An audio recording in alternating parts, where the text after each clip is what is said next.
2024 लोकसभा चुनाव की शुरुआत के साथ ही अखिलेश यादव के चुनाव लड़ने की चर्चाएं भी तेज हो गई थी। खासतौर पर आजमगढ़ या फिर कन्नौज सीट से उनके चुनावी मैदान में उतरने की अटकलें काफी ज्यादा थीं, लेकिन अब समाजवादी पार्टी ने इन दोनों ही सीटों पर अपने उम्मीदवारों के नाम का ऐलान कर दिया है और इसके साथ ही ये साफ हो गया है कि अखिलेश यादव लोकसभा का चुनाव लड़ने नहीं जा रहे हैं। इसके पीछे समाजवादी पार्टी की रणनीति क्या है, क्या नया टारगेट अखिलेश यादव ने अपने लिए सेट किया है, ये मैं आपको इस वीडियो के जरिए बताऊंगी, इसलिए इस वीडियो को आप अंत तक जरूर देखिएगा। और अगर अभी तक आपने न्यूज़ 18 इंडिया के YouTube चैनल को सब्सक्राइब नहीं किया है तो सबसे पहले हमारे चैनल को सब्सक्राइब कर लीजिए।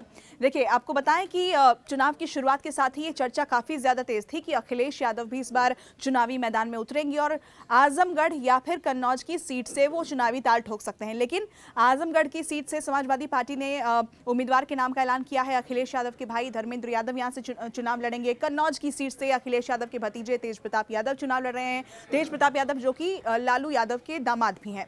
तो इन दोनों ही सीटों पर प्रत्याशियों का ऐलान हो चुका है। अखिलेश यादव जिन्होंने आपको बताएं कि मैनपुरी की करहल विधानसभा सीट से जब उन्होंने चुनाव जीता था तो आजमगढ़ की लोकसभा सीट से उन्होंने इस्तीफा दे दिया था और तब से ही वो नेता प्रतिपक्ष की भूमिका निभा रहे हैं। उसके बाद जब शिवपाल यादव से एक बार फिर नजदीकियां बढ़ी, बातचीत की शुरुआत हुई तो ऐसा लगा कि शायद वो इस पद से हट जाएंगे, लेकिन ऐसा हुआ नहीं।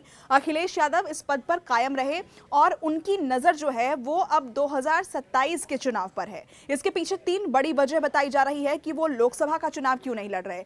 तो जो जानकार हैं वो ये बताते हैं कि पहली बड़ी वजह तो यह है कि मुलायम सिंह यादव के पास एक सेकेंड लाइन थी पार्टी की, जिसके जरिए वो अलग अलग जगहों पर अलग अलग क्षेत्रों में लोगों को काम बांटते थे और वहां पर जो काम है वो आसानी से हो जाता था। लेकिन अखिलेश यादव के पास ऐसी कोई सेकेंड लाइन पार्टी की मौजूद नहीं है, यानी हर जगह पर उन्हें खुद फोकस करना है, उन्हें खुद पार्टी पर नजर रखनी है, प्रदेश पर नजर रखनी है और यही वजह है कि वो इन चीजों में उलझना नहीं चाहते, चुनाव में नहीं उतरना चाहते। और कन्नौज की सीट के बारे में जैसा कि स्ट्रेटजी जो डेटा है वो ये बताता है कि अब वहां जो चुनाव है वो इतना आसान नहीं है, यानी पहले के मुकाबले समाजवादी पार्टी के लिए जहां आसान था चुनाव में उतरना और जीत भी जाना, इस बार वो मुश्किल हो सकता था और अखिलेश यादव अभी अपने ऊपर कोई ऐसा प्रेशर नहीं लेना चाहते हैं। ये दूसरी बड़ी वजह बताई जा रही है कि उन्होंने वहां से क्यों नहीं दावा ठोका है। तीसरी बड़ी वजह कि अखिलेश यादव पूरी तरीके से फोकस प्रदेश में रखना चाहते हैं, क्योंकि वो जानते हैं कि राष्ट्र के स्तर पर शायद वो और उनकी पार्टी कुछ खास कमाल नहीं दिखा पाएगी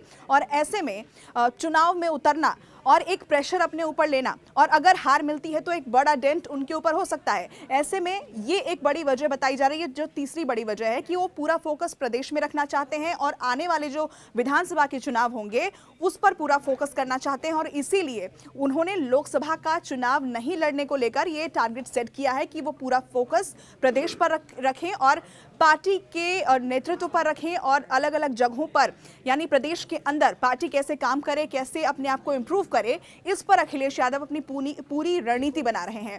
आपको क्या लगता है कि समाजवादी पार्टी ने ये जो रणनीति तैयार की है, ये जो टारगेट सेट किया है, इसका फायदा उन्हें उत्तर प्रदेश का जो विधानसभा का चुनाव होगा उसमें मिलेगा? हमें कमेंट के जरिए जरूर बताइएगा।